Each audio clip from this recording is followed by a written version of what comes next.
Um, you believe that I don't have free will? Well, then stop blaming me for believing I do.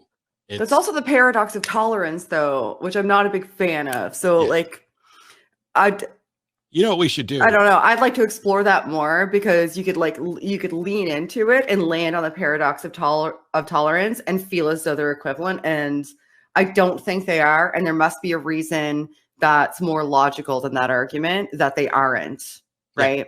I think this is something you and I should perhaps dig in on sometime in the next few weeks, maybe on this program or one of our other programs, because I've been missing you, and it's so good to have you back and doing stuff again.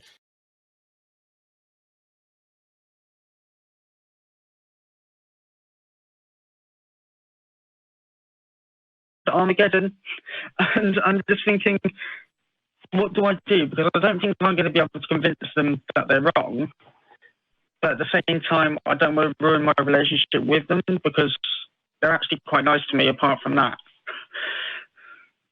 Yeah, so like this is a thing that we talk about a lot in the atheist community, right? About learning how to set strong, like firm boundaries for yourself and to be okay with how they respond. So I think, you know, the best thing you could do for yourself is say, maybe you're right. Maybe Armageddon will come and I will be destroyed. I don't think that's going to happen, and so I'm not too worried about it.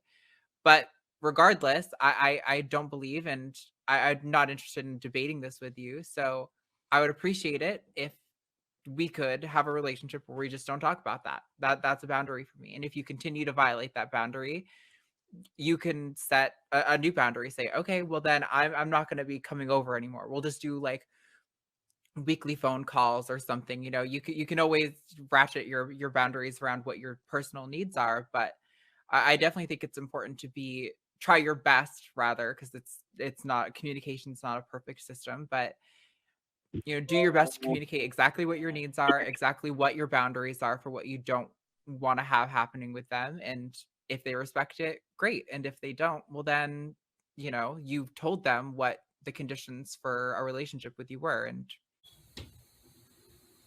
we want the truth, so watch Truth Wanted live Fridays at 7 p.m. Central. Visit tiny.cc/YTTW and call into the show at 512-991-9242 or connect to the show online at tiny.cc/calltw.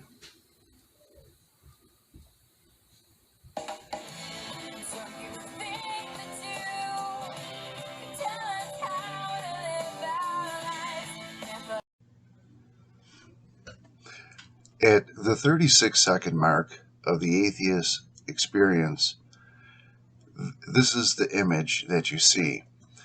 What the image is there are two forms of magic. There's air magic and there's earth magic.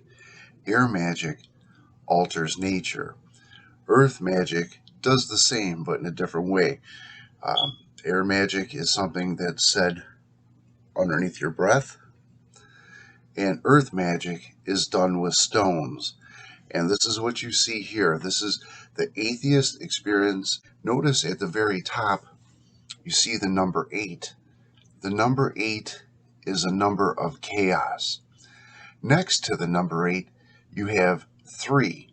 Those 3 lines, if you read Daniel 7:5, the 3 rib marks of the beast, 1, 2, 3, and on the other side, 1, 2, 3. The 33 represents Satan.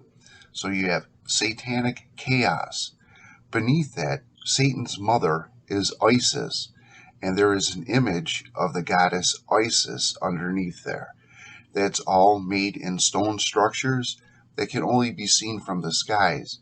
And this is how prayers are answered. You find these around obelisks all over the world, different types of symbolism.